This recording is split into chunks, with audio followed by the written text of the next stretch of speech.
xabsiga weyn ee Berbera oo dhisnaa muddo qarniyo ah oo la sheegay in la dhisay sanadkii 1818 muddada dheerna ahaa mid shaqeynaya oo aan helin dayactir isla markaana muddooyinkii u dambeeyay laga dayrinayay xaaladiisa oo gabow la soo darsay keenay in qaybo kamid ah dumaan sidoo kalena aan roobku celinin ayaa maanta dib u dhis lagu sameyn doono la bilaabay waxaana dhammaan maxaabiistii ku jirtay xabsiga afartii maalmood ee u dambeeyay loo daabulayay xabsiyada Mandheera iyo magaalada Burco dib u dhiska xabsigan qadiimiga ah ayaa waxa uu yimi magaalada Berbera wasiirka cadaaladda Soomaaliland Salmaan Guuleed Warsame iyo taliyaha guud ee ciidamada asluubta Soomaaliland Axmed Cawaale Libaax waxa kaloo iyaguna kala qayb galay bilowga dhismahani gudoomiyaha golaha deegaanka ee degmada Berbera Cabdishakuur Cidin iyo xogayaha maamulka dawladda hoose Berbera ugu horeyn wasiirka iyo taliyaha guud ee ciidamada asluubta waxa ku soo dhaweeyay xabsigan la dhisayo taliyaha xabsiga Berbera Xasan Maxamed Xaaji Ibrahim Xasan Arbac xabsiga Berbera oo dib loo dhisayo loo hagaajinayo dayactir riiniyo laga dhigayo wasiirka cadaaladda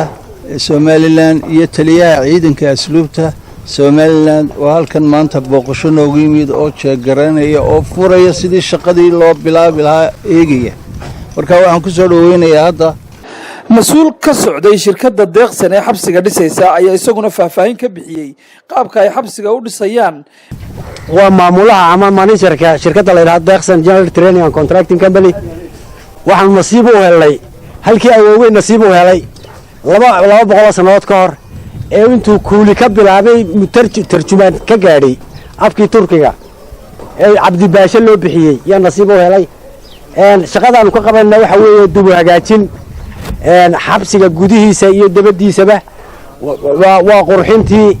waa dubudhiskii waa dayactirkii waa repairingkii waa sagxadii maxaa lagu yiraahdaa iyo qurxintii oo u dambeynaysa hadii la yiraahdo iyo jiingad ka qaadka dhowr meelood oo kamid ah xabsiga waa shirkadahan anagu waxba la hadhimayno madaxdana waa soo dhaweynaynaa maayarka degmada Berbera Cabdishakuur Cidin ayaa isaguna ballan qaaday in dib u dhiska xabsigani ay ka qayb qaadan doonaan waxa la leeyahay wixii looga baahdana ay diyaar u leeyihiin maamulaha farxad weyn bay noo tahay in maanta xabsigii Berbera wasiirkii cadaaladda ee qaranka Jamhuuriyadda Soomaaliland iyo taliyihii guud ay maanta u socdaan inay xabsigii Berbera dib u dhis iyo habeen lagu sameeyo waxaan isleeyahay culays in badan oo muddo badan saarnaa maamulkayga bay naga dul qaadeen waayo mas'uuliyadda qofka ugu dhow baa labada ayay dhibaato iyo culays ku haysaa halkan waxaa la keenaa dadkeenna bini'aadan bayna haynta dembiga gashaa marka maxkamad soo xukunto halkan waxay isku keliyeystaan taliyaha jeelka iyo waqtiga lagu xukumay bay isku kaliyeystaan waa mas'uuliyadii xilina saaran mar walba laga warhayo qofka muwaadinka ee jeelka ku jira aad baan ugu amaanaynaa wasaaradda cadaaladda iyo taliyaha guud siday mar walba qofka jeelka la keenaa uga soo baxo waxa marka horeba jeelka loo geeyay qofka inuu isagoo dib wixii uu galay aan dib ugu noqonayn inuu dib uga baxo oo la dhiso tarbiyadiisa iyo akhlaaqdiisaba la dhiso marka runtii waxaan aad ugu amaanayaa magaaladan waa xeeb waa meel kulul waxay iska saaraan mas'uuliyad iyo culays inaanu qofkaasi aanu ku dayacmin jeelkiisa intuu ku jiro jeelkan waqti fog baa la dhisay taariikh fog baa la dhisay 1800 bilowgeedii baa la dhisay saddex qarriib uu iskaga dhow yahay jeelkan caqabadaha ugu badan ee haysta jeelkan waxa weeyaan inaanay hay-aduhu waxay ka soo jeedaan dalal kale marka taadi turkigii baa dhisay ama ingiriiskii baa dhisay hay-addaasi waxay ku abtirsanaysaa dal dib uga baxaan inta badan meel qofka muwaadinka marka la soo xidho si fiican uga helo uu ku niyad samaado in qadar ku dhacay qadar baa ku dhacay qofka halkan iskama keeno waa qadar baa dhacay qadarkaas uu ku yimi marka anagu waxaan seenahay farxad idinka maqan ma jirto wasiir iyo taliya waxaan dib ballan qaadaynaa inaan iski garab taagayno haddii dhulkan jeelka fidin looga baahdo iyo haddii dhul cusub loo baahdaba dowladda hoose berbere waxay u tahay diyaar wixii awoodda iyada wixii aan la qaban karnaba marka horena wixii aan qaban karnaba kalamaanaan hadhi jirin iminkana diyaar baan u nahay ugu dambeyntii taliyaha guud ee ciidamada asluubta Somaliland Axmed Cawaale Libaax iyo wasiirka cadaaladda Saleemaan Warsame Guuleed ayaa iyaguna tilmaame ka bixiyay muhiimadda ay leedahay dib u dhiska xabsigani annagu hadal badan noogama baahna in halka sheegno waxa la qabanayana waa la arkaa way bannaantahay waxaan ku faraxsanahay in aan ka qayb qaadano magaalo qurux badan oo aynu leenahay oo la yiraahdo Berbera oo meesha ugu farxanayd xabsiga ahayd inaan quruxdeedii ka qayb galno inaan Berbera quruxdeedii ka qayb galan aad ugu faraxsanahay annagoo ogeyn wax badan inay saarayaan culaysay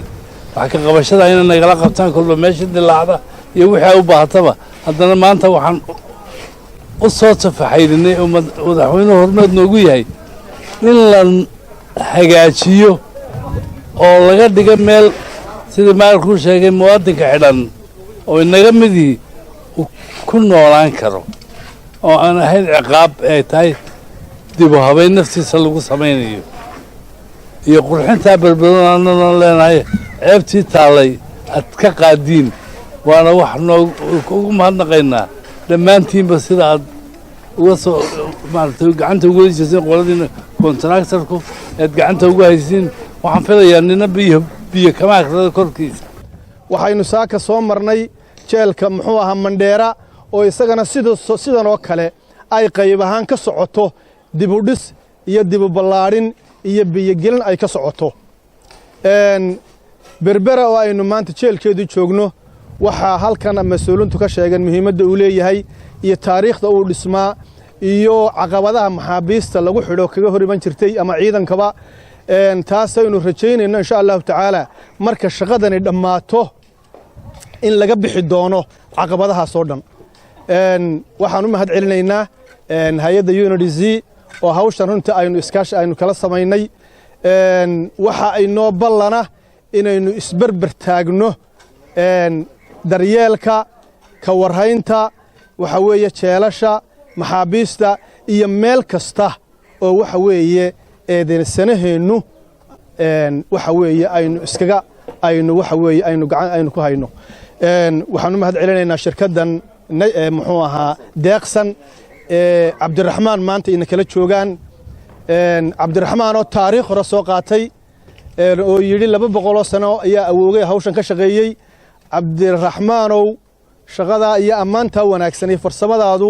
markaad meesha dhamayso maalintaynu xadhiga ka jarayno ayaa ama marxaatiga lagu furaya ama taariikhdii aabaha awowga ayaa wax ka dhimaysa taana aad baa Allah idin fududayo aad iyo aad baan runtii ugu mahad celinaa maayarka